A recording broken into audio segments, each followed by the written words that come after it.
नमस्कार मेरे बहुत बहुत प्यारे मित्रों।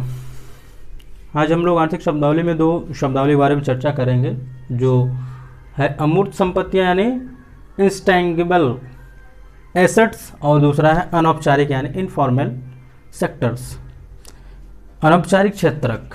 ये दोनों टॉपिक से या फिर कहा जाए दोनों शब्दावली से प्रश्न पूछे गए हैं। और अमूर्त संपत्तियां से जो है IAS 2003 में पूछा गया है और अनौपचारिक क्षेत्रक से 2001 में पूछा गया, UPSC में ही। ठीक, चलिए हम लोग समझते हैं क्या है ये दोनों चीज़ें। अमूर्त संपत्तियां क्या होती है? अमूर्त संपत्तियां वो होती है जिनका कोई भौतिक स्वरूप नहीं होता है। क्या नहीं होता? उनका कोई भौतिक स्वरूप नहीं होता, आप उनको फिजिकली देख नहीं सकते हैं। ये कैसी संपत्तियां होती हैं? ठीक, ये केवल मालिकाना हक पे ही होते हैं या फिर कब्जे के आधार पर इसका मतलब इसको प्रोवाइड किया जाता है कि ये आपकी अमूर्त संपत्ति है। जैसे क्या होता है? पेटेंट होता है, कॉपीराइट होता है, और क्या होता है? कोई व्यापारिक चिन्ह होता है ना। बहुत से लोग जो व्यापारिक होते हैं, जो ट्रेड करते हैं, वो लोग भी एक प्रतीक का, एक सिंबल का इस्तेमाल करते हैं, यूज करते हैं। वो सिंबल उनका क्या हो जाता है? पेटेंट हो जाता है, कोई और अन्य व्यक्ति नहीं कर सकता है। ठीक, ये क्या हो गया? अमूर्त संपत्ति। ठीक, कि इन संपत्तियों का भौतिक अस्तित्व नहीं होता है, अर्थात इनका आंतरिक मूल्य कुछ नहीं होता, किंतु इनका मूल्य स्वामित्व एवं कब्जे के द्वारा प्रदत्त अधिकारों से प्राप्त किया जाता है, जैसे ख्याति, प्रसिद्धि, पेटेंट, व्यापारिक चिन्ह, कॉपीराइट।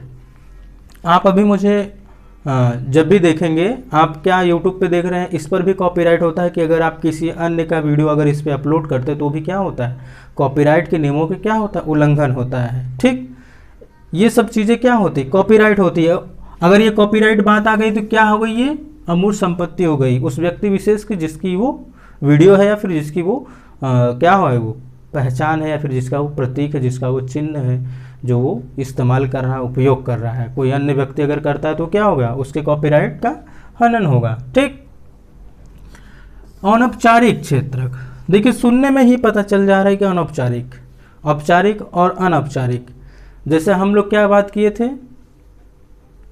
संसदीय प्रणाली में हम लोग बात किए थे कि नहीं?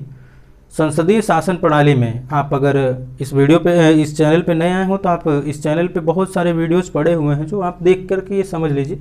संसदीय शासन प्रणाली होता है, उसमें क्या होता है? औपचारिक और अनौपचारिक कार्यपालिका होती है। वैसे यहाँ पर औपचारिक अनौपचारिक है, ये तो हमारा अर्थव्यवस्था से संबंधित है। ठीक, किससे संबंधित है? अर्थव्यवस्था से संबंधित। तो हम लोग यहाँ पे अर्थव्यवस्था का चर्चा करेंगे। देखिए, अनौपचारिक क्षेत्र जो होता है मैक्सिमम विकासशील अर्थव्यवस्था में पाया जाता है, यानी जो देश विकासशील होता है उसमें ये क्षेत्र पाया जाता है। वहाँ पे बहुत ही अधिकता में, बहुतायत में पाया जाता है। जैसे लोग बहुत अधिक श्रम करके जो है कोई अपना एक छोटा मोटा क्या करते हैं, वो उद्योग लगाए या फिर कोई स्वरोजगार लगा दें अपने आप को।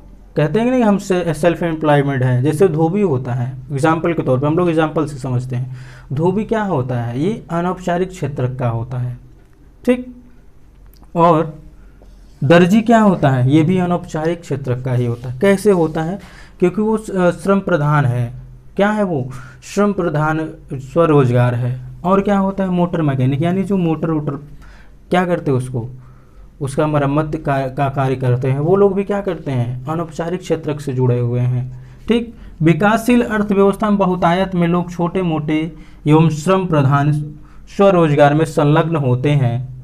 अर्थव्यवस्था के इस क्षेत्र को अनौपचारिक क्षेत्र कहते हैं, जैसे धोबी, दर्जी, मोटर मैकेनिक इत्यादि। अब हम लोग इससे संबंधित एक प्रश्न के बारे में चर्चा कर लेते हैं कि अगर प्रश्न इससे बनता है तो कैसे बनेगा। ठीक,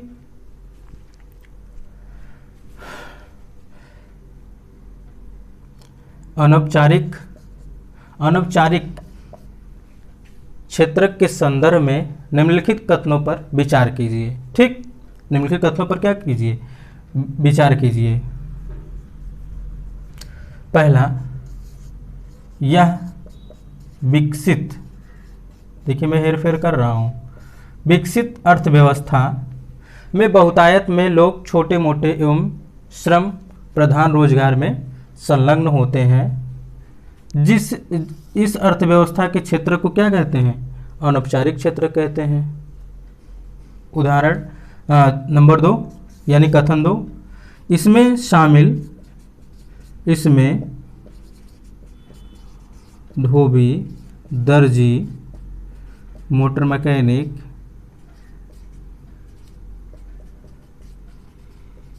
इत्यादि शामिल होते हैं। इत्यादि क्या होते हैं? शामिल होते हैं। अब कूट पे आ जाइए। कूट पे क्या हो जाएगा? कूट ए केवल 1,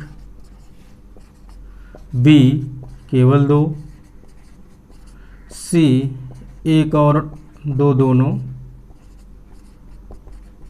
डी ना तो 1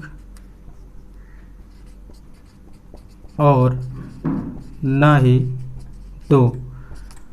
यदि आप इसको नहीं जानते होते तो आप क्या समझते हैं कि विकास मतलब अनौपचारिक जो क्षेत्र है ये क्या होगा? इनफॉर्मल सेक्टर होगा। लेकिन किस अर्थव्यवस्था में पाया जाएगा? ये भी एक प्रश्न ही है। अब यहाँ पे मैंने हेर फेर कर दिया, यहाँ पे विकासशील रहना चाहिए, मैंने क्या कर दिया? विकसित अर्थव्यवस्था में ये छोटे मोटे एवं श्रम प्रधान स्वरोजगार क्या करते हैं? स्वरोजगार में संलग्न होते हैं। यहाँ पे इस बात की चर्चा की गई है, लेकिन यहाँ पे क्या हो गया है? मैंने क्या कर दिया? इसको अलग कर दिया है, इधर से उधर हेरफेर कर दिया, जिससे आप क्या हो सकते हैं? कंफ्यूज हो सकते हैं और प्रश्न तुरंत ही गलत हो जाएगा अगर आप एक एक शब्द को ध्यान नहीं दिए। ठीक, तो इसका आंसर क्या होगा? केवल 2। ठीक, और ऐसे ही क्या करेंगे हम लोग? ऐसे ही हम लोग क्या कर सकते हैं? अमूर्त संपत्तियों से भी प्रश्न बना सकते हैं।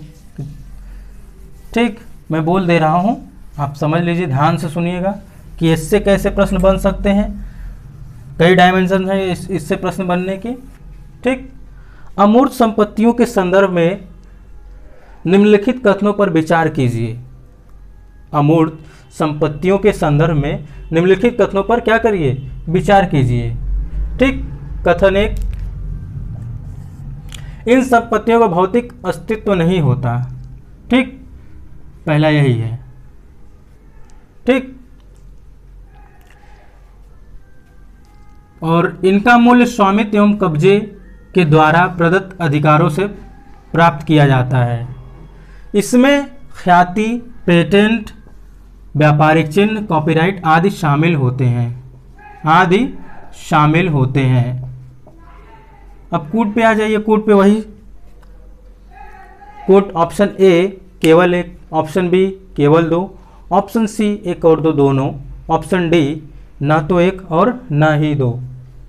तो आप अगर ऐसे नहीं समझेंगे, देखिए मैंने क्या किया, अलग अलग करके ऐसे ही प्रश्न बना के आपके समक्ष प्रस्तुत कर दिया। आप क्या करेंगे? ऐसे ही प्रैक्टिस करिए। कोई भी टॉपिक पढ़िए, उससे संबंधित 1-2 प्रश्न अवश्य बना लीजिए। ये आपके खुद की टेस्ट सीरीज होगी, इस पर मैं बहुत बल दे रहा हूँ। ठीक, तो मित्रों आज के लिए बस इतना ही। आज हम लोग 2 टॉपिक समझे हैं, अमूर्त संपत्ति और अनौपचारिक क्षेत्र। IAS 2003 में, IAS 2001 में पूछा गया है, इसलिए मैंने इसको रिलेवेंट समझा, इसलिए मैंने क्या किया? आपके समक्ष प्रस्तुत किया। मिलते हैं हम लोग नेक्स्ट वीडियो में नई ऊर्जा के साथ। तब तक के लिए नमस्कार।